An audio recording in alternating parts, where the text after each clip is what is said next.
이번 겨울에는 눈이 많이 옵니다. 그죠? 눈이 오는데 또 펄펄 오는 눈만큼 또 하나님의 은혜가 있는 또 이 겨울이 되기를 축복합니다. 우리 예수님을 믿는 우리들에게 약속된 복이 있다면 그것이 무엇일까요? 예수님을 믿고 나서 내가 받을 복들에 대해서 한번 생각해 보신 적이 있으십니까? 오늘날 많은 그리스도인들이 어쩌면 착각 속에 살아갑니다.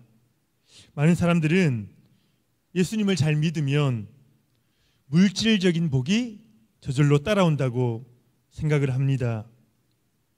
이것이 맞는 말일까요? 어떤 의미에서 이 말이 맞다고도 할 수 있을 것입니다.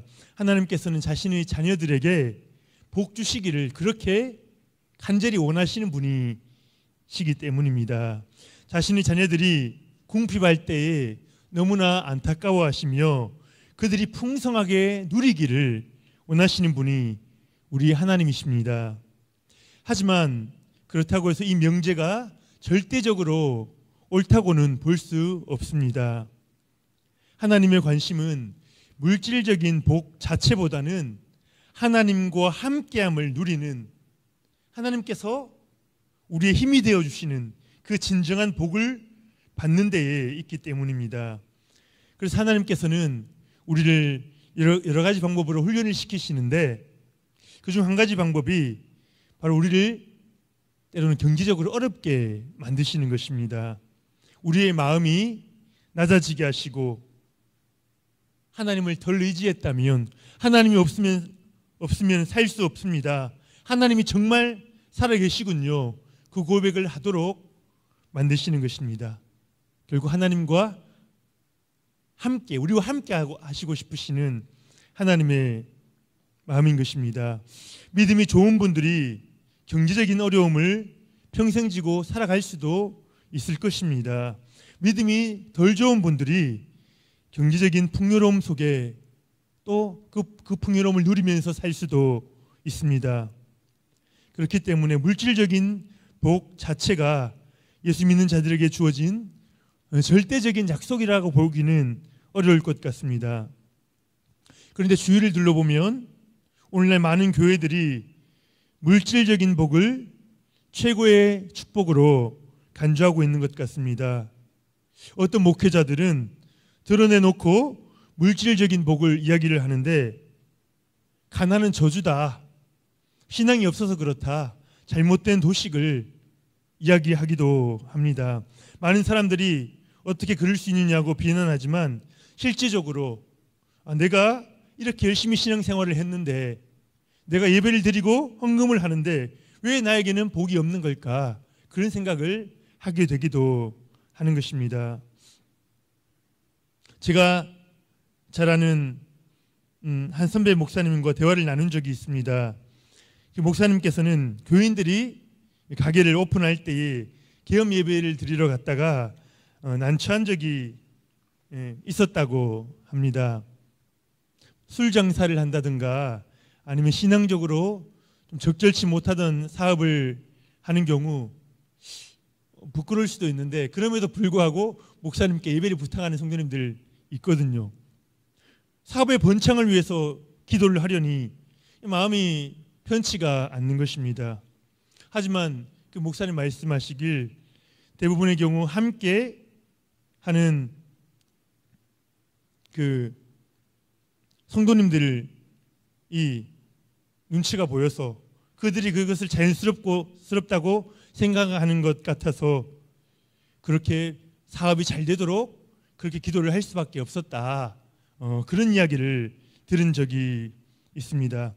우리 성도님들 어떠십니까? 하나님께서 믿는 자들에게 무엇을 약속해 주시는가? 물질적인 복과 세상적인 성공을 약속하신 적은 없습니다. 성경이 그것을 우리에게 약속하고 있지 않는다는 것입니다. 그렇다면 우리가 목적하고 있는 예배를 드릴 때에, 신앙생활을 할 때에 목표로 삼아야 하는, 우리가 받아 누리고야 말아야 하는 그 복은 축복은 무엇인가 하는 것입니다. 제가 이런 고민들을 많이 한 적이 있습니다. 교회를 다니는 분들이 어떤 복을 받아야 될 것인가, 그래야지 하나님이 살아계시다는 것이 증거될 것인가. 제가 이런 고민을 하는 중에 오늘 본문 말씀 데살로니가전서의 이 앞부분 말씀을 보면서 중요한 깨달음을 얻었습니다. 오늘 본문 말씀에서 잘 살펴보면 믿음과 소망과 사랑을 이야기하고 있습니다. 바울이 데살로니가 교인들에게 편지를 하면서 먼저 감사의 기도를 드리는 내용인데요. 바울이 데살로니가 교인들을 생각할 때에 하나님께 감사하게 되는 것은, 첫째, 그들이 예수님 안에 믿음의 역사가 있었다. 둘째, 사랑의 수고가 있었다.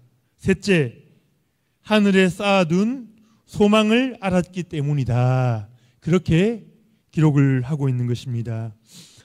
데살로니가 교인들의 믿음과 소망과 그 사랑의 삶을 보면서 바울은 너무나 기뻐서 하나님께 감사를 드리며 기도하고 있는 것입니다. 바울은 이 믿음, 소망, 사랑이 예수 그리스도에 대한 복음을 들음으로써, 예수 그리스도의 그 복음의 이야기를 들음으로써 나타나게 되었다라고 이야기를 합니다. 예수 그리스도에 대해서 제대로 배우고 예배를 통하여 예수 그리스도를 만난 자들은 이 세 가지 가치를 소유하게 되는 것입니다. 믿음, 소망, 사랑의 가치를 아는 자들에게 그것 자체가 축복이 되는 것입니다. 첫 번째로, 믿음은 우리에게 주신 가장 큰 축복입니다. 우리가 구원받은 것은 하나님께서 우리에게 믿음을 주셨기 때문입니다. 너희는 그 은혜에 의하여 믿음으로 말미암아 구원을 받았으니 이것은 너희에게서 난 것이 아니요 하나님의 선물이라. 아멘. 우리가 잘 아는 에베소서 2장 8절에 있는 말씀입니다. 이 세상에서 주어지는 가장 큰 축복인 것입니다. 우리의 창조주 되신 하나님의 무조건적인 사랑을 입고 그분을 아버지로 모시게 되는 믿음을 소유하게 된 것입니다. 우리 성도님들, 힘든 순간을 보내실 때에 그 어려운 순간을 어떻게 이겨내십니까? 저는 되돌아보면 결국은 하나님 아버지께 나가는 방법밖에 없습니다. 하나님 아버지의 이름을 부르면서 하나님께서 저에게 얼마나 좋은 분이신지, 나에게 얼마나 좋은 일들을 행하셨는지 그것들을 묵상해 볼 때 그 하나님이 나를 사랑하신다는, 지금도 나를 붙잡아 주시리라는 그런 믿음과 확신과 평안함이 저를 감싸게 되는 것입니다. 우리 성도님들 중에서 류태영 박사님에 대해서 들어보신 분 계십니까? 류태영 박사님, 이분이 가난한 시골에서 태어나서 식사도 제대로 못하고 학교 공부도 제대로 못했던 그런 분입니다. 그런데 그분이 초등학교 5학년 때 그 시골 동네에 온 그 전도사님에게 통하여 말씀을 듣고 복음을 듣고 하나님을 믿은 이후로 놀라운 삶을 살게 되는 것입니다. 이분이 그 늦은 나이에 공부를 초등학교부터 이제 3학년까지를 다니지 못했었는데요. 그 후로부터 공부를 시작해서 이제 대학까지 가고 덴마크, 이스라엘 정부 초청으로 그 나라에 가서 농업에 대해서 농업사회학 이런 학문들을 공부를 한 것입니다. 그리고 한국으로 돌아와서 이제 박정희 대통령 때 그 새마을 운동, 농촌 진흥을 하는 그 운동에 크게 기여를 하신 분입니다. 그분이 자신이 성공적인 인생을 살 수 있었던 비결이 있다. 그분이 간증하러 많이 다니실 때 그 이야기를 한 것을 기억이 납니다. 그것은 바로 믿음 때문이다. 내가 믿음을 갖게 된 이후로부터 내 삶이 완전히 변하게 되었다는 것입니다. 하나님을 영접하고 난 이후 내게 놀라운 세 가지 믿음이 생겨났다.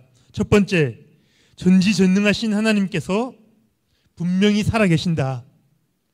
두 번째, 그 전지전능하신 하나님께서 이 부족한 나를, 이 시골 동네에 학교도 다니지 못하는 가난한 집 아들을 너무나도 사랑하신다.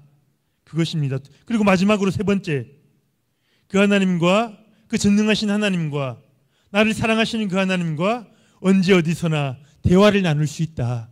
그래서 모든 것들을 기도하면서 나갈 때 하나님께서 그분의 삶을 놀랍게 열어주셨던 것입니다.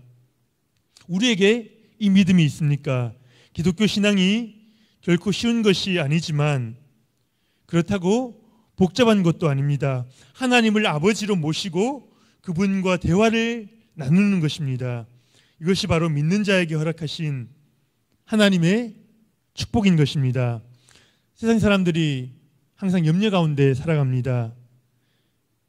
지난번에 신문을 봤더니 20대 청년들은 대학 학비 문제로 염려를 하고 또 취직 문제 때문에 염려를 합니다.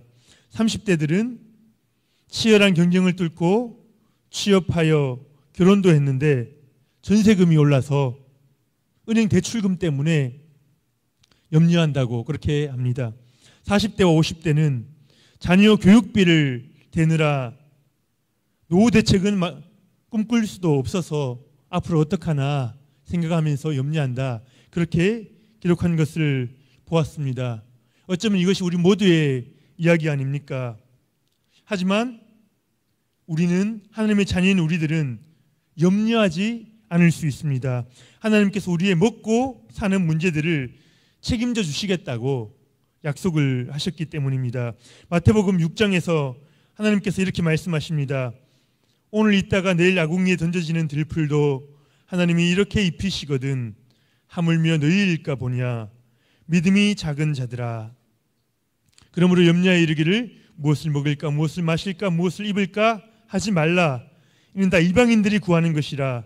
너희 하늘 아버지께서 이 모든 것이 너희에게 있어야 할 줄을 아신다는 것입니다. 여기서 예수님께서 꾸짖는 내용이 무엇입니까? 믿음이 작다는 것입니다. 내가 너희 아버지인데, 내가 너희의 먹을 것을 책임지는데 너희들은 왜 그렇게 염려하고 있느냐는 것입니다. 믿음이 작은 자들은 예수님께서 꾸짖지 않으실 수가 없습니다. 왜 그렇습니까? 믿음이 작은 자들은 하나님이 거저 주시는 복, 그 복을 받는 통로를 끊고 있기 때문에 그 믿음을 키우도록, 큰 믿음을 가지도록 자꾸 요청을 하시는 것입니다. 예수님께서 얼마나 답답하시겠습니까? 우리에게 허락하신 복도 우리가 누리지 못하는 것입니다. 그래서 예수님께서 제자들의 작은 믿음을 꾸짖으시는 모습이 복음서에 나오는 것입니다. 반면에 성경에 보면 믿음이 커서 예수님께 칭찬을 받는 사람들이 나옵니다. 이방인 백부장, 또 이방인 수로보니게 여인이 그랬습니다. 자기 아버지를 가지고 있는 이스라엘 백성들도 믿음이 없어서 염려하고 있는데 이들은 이방인이면서 하나님을 당시 아버지로 모시지 못한 이방 사람이면서도 불구하고 그 하나님, 그 인자신 아버지께서, 이웃집 아저씨께서 나에게도 은혜를 베푸실 것이다. 그 믿음을 가졌던 것입니다. 오늘 우리에게 이 믿음이 있는가? 이 믿음이야말로 하나님께서 믿는 자들에게 주시는 복, 믿지 않는 자들과 확연히 구분되는 복, 그것이 바로 이 믿음인 것입니다. 우리가 구해야 할 것은 물질적인 복 이전에 나를 확실히 책임지시겠다는 그 하나님 아버지에 대한 믿음을 가져야 되는 것입니다. 이 믿음 가지시기를 축복합니다. 두 번째로 하나님이 믿는 우리에게 주시는 축복은 소망이라고 이야기를 합니다. 소망은 이 땅에서 소망이 아니라 하늘에 쌓아둔 소망입니다. 많은 그리스도인들이 이 땅의 것들을 바라보며 살아갑니다. 물질적인 축복을 원하고 세상의 명예와 권력을 한 번만 얻어보았으면 좋겠다, 그렇게 소원하기도 합니다. 우리 자녀들이 좋은 대학에 들어가고 좋은 직장에 들어가는 것이 어쩌면 신앙의 최종 목적인 것처럼 우리가 그렇게 행동할 때가 있지요. 하지만 성경을 잘 보시기를 바랍니다. 성경이 그리스도인들의 소망에 대해서 이야기를 할 때에 그것은 결코 이 세상 가치에 대해서 언급하고 있지 않습니다. 하나님께서 우리에게 허락하신 소망은 하늘나라에 쌓아둔 소망입니다. 베드로전서 1장 3절 4절 우리 한번 찾아보겠습니다. 베드로전서 1장 3절 4절 한번 찾아보겠습니다.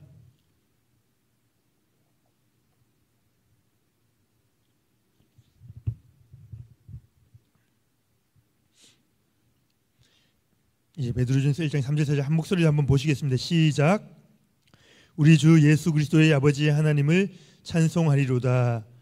그의 많으신 긍휼대로 예수 그리스도를 죽은 자 가운데서 부활하게 하심으로 말미암아 우리를 거듭나게 하사 산 소망이 있게 하시며 썩지 않고 더럽지 않고 쇠하지 아니하는 유업을 있게 하시나니 곧 너희를 위하여 하늘에 간직하신 것이라.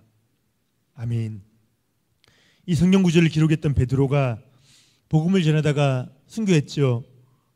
그렇게 할 수 있었던 이유는 하늘에 간직하신, 우리를 위하여 하늘에 간직하신 그 소망을 품었기 때문입니다. 하늘의 소망을 가진 자는 이 삶의 모습이 달라집니다.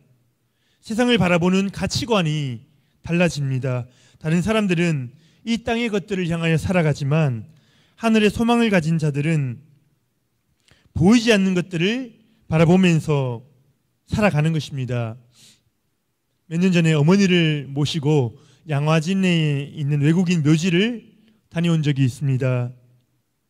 그곳에는 젊은 나이에 우리 이곳 조선 땅에 와서 목숨을 바친 많은 선교사님들의 무덤이 거기에 있습니다. 선교사님들 대부분이 뼈대에 있는 집안에 공부도 아주 많이 한 그런 사람들이었습니다. 왜 이런 사람들이 불모의 땅인 조선에 와서 고생을 하고 목숨을 버릴 수 있었을까? 그 설명을 들으면서, 그분들에 대한 설명을 들으면서 잘 이해가 가지가 않는 것입니다. 인간적인 생각으로는 도저히 답을 찾을 수가 없었습니다. 하지만 그들에게 분명한 이유가 있었습니다. 그들에게는 하늘 나라의 소망이 있었습니다. 하늘 나라의 상급을 기대하며 이 땅 끝나고 영원한 나라, 함께 그 영원한 나라에 갈 영혼들을 살리기 위하여 이 땅에 왔던 것입니다. 그들의 목숨까지도 바칠 수 있었던 것입니다. 전능자의 그늘이라는 책이 있습니다. 읽어보신 분들 아마 계실 텐데요. 짐 엘리엇이라는 미국 청년이 이제 자라나는 그 이야기와 그 다음에 이제 청년으로 성장했을 때에 이제 남미 에콰도르 이 땅에 선교하러 가는 이 선교에 대한 꿈을 키우는 이야기들을 그 책에서 적고 있습니다. 짐 엘리엇은 기독교 가정에서 성장하여 이제 청년의 때에 젊은 나이에 결혼을 한 후지요.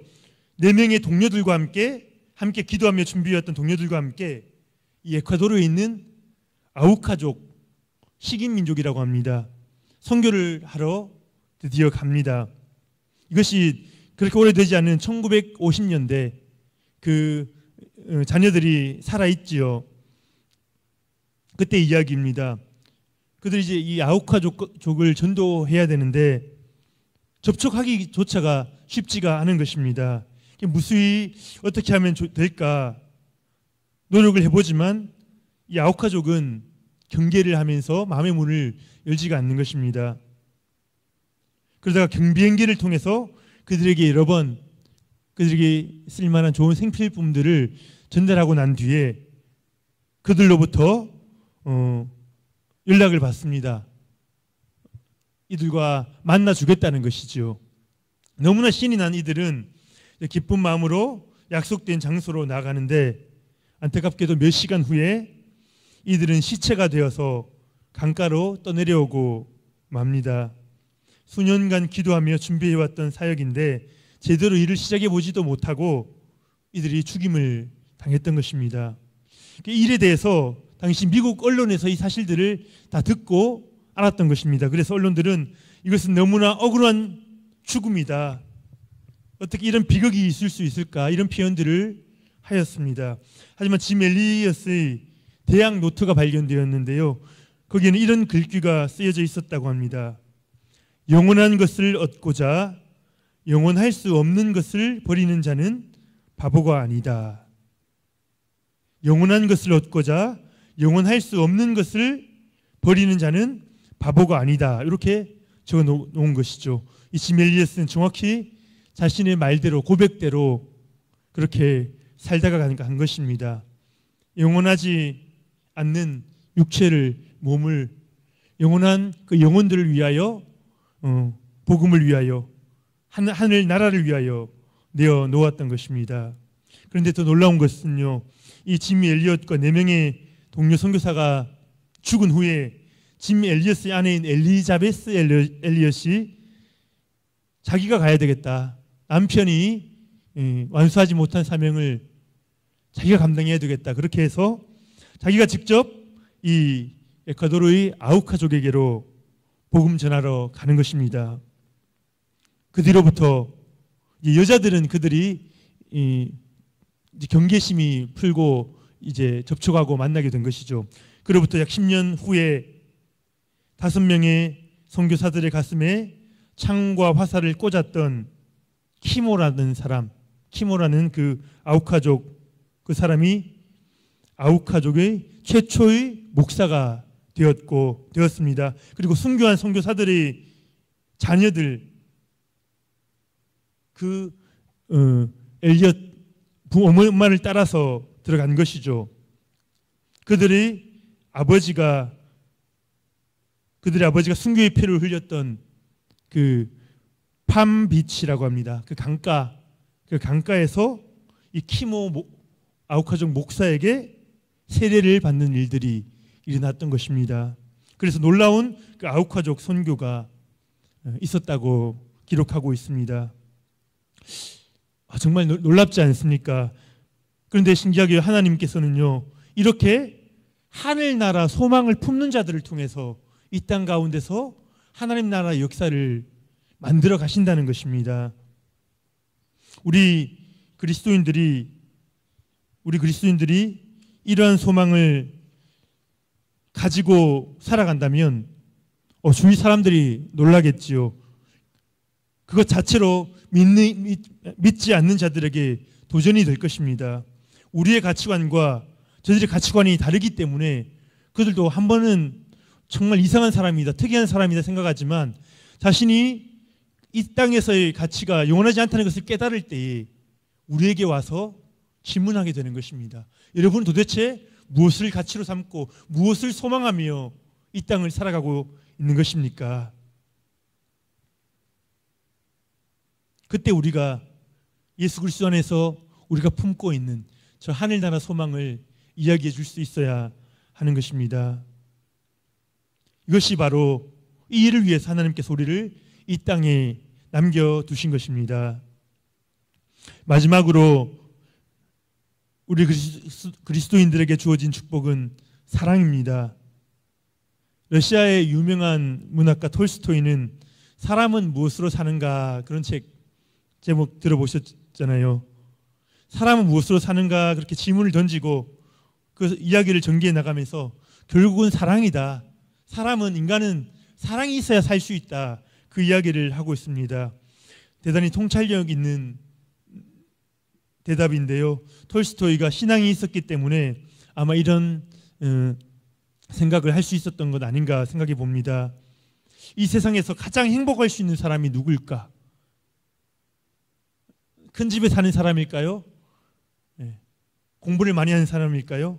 이 세상에서 가장 행복할 수 있는 사람이 누구일까요? 원수를 용서하고 사랑할 수 있는 사람이라면 그 사람으로부터 누구도 행복을 빼앗을 수가 없을 것입니다. 이런 의미에서 이 세상에서 가장 행복했던 사람은 바로 예수님이신 것 같습니다. 예수님께서는 원수된 우리를 위해서 죽으시고 우리의 친구가 되어 주셨습니다. 그리고 이제 우리에게 명령하시죠. 내가 너를 위해 죽어 주었지.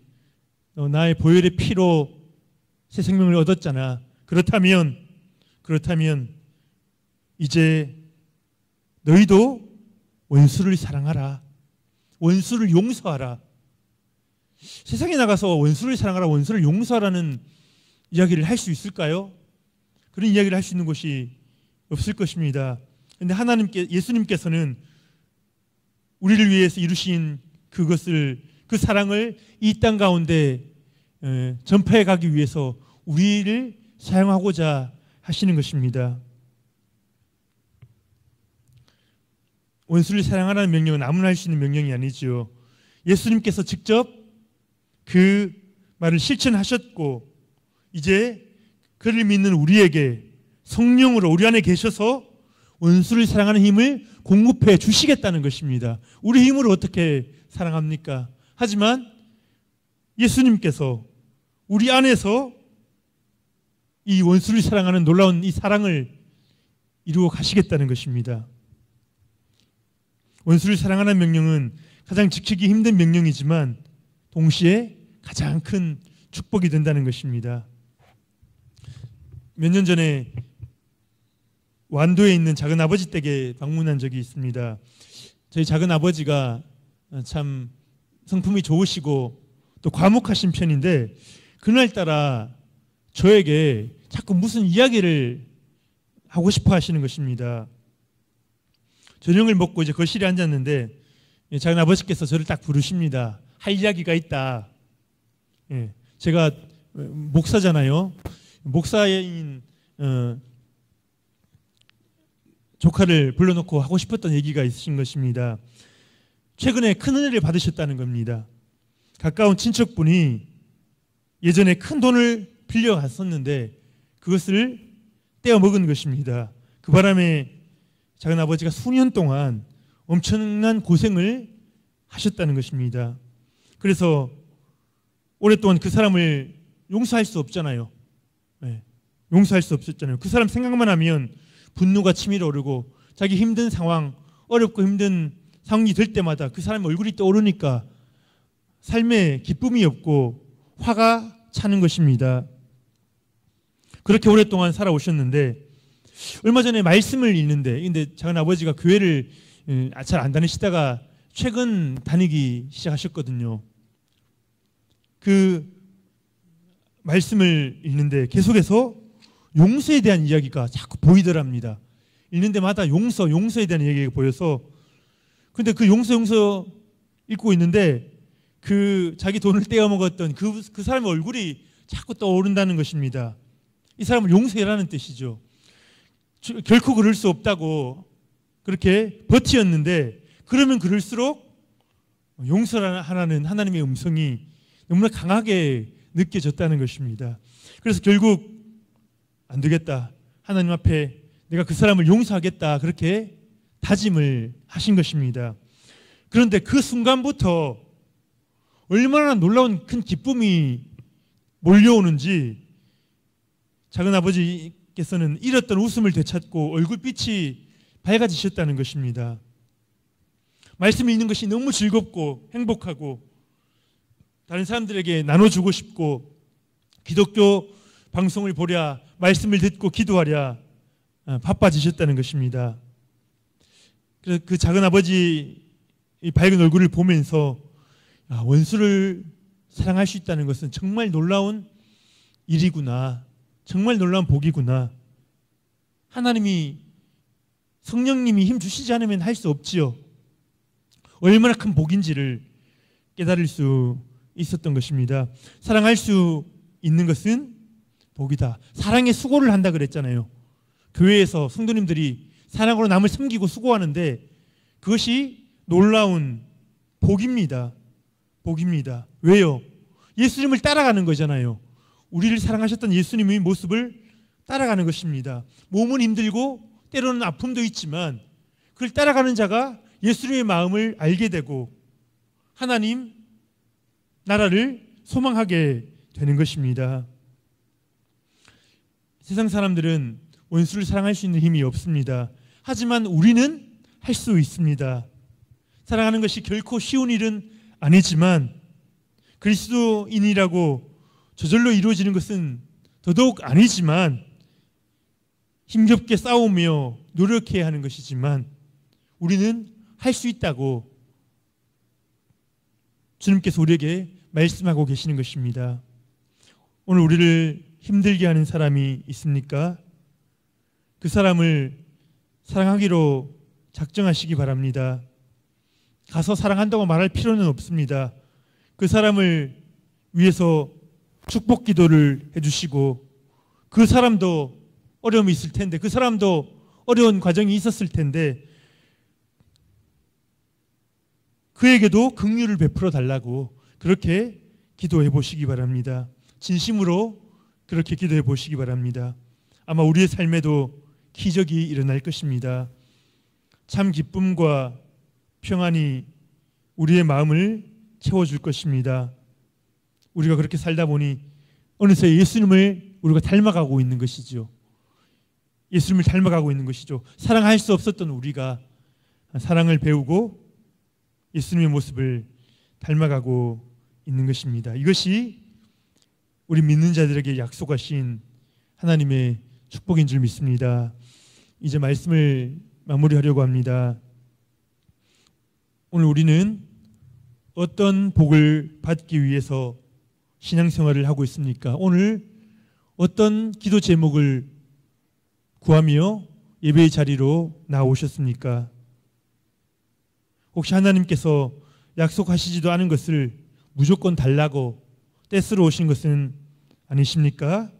하나님께서 오늘 우리에게 부어주시길 원하시는 복, 바로 믿음과 아버지에 대한 믿음, 하늘나라에 대한 소망, 그리고 사랑할 수 있는 마음. 세상 사람들이 결코 가질 수 없는, 따라올 수 없는 이 복을 우리에게 주시겠다고 그것을 취하라고 말씀하고 계십니다.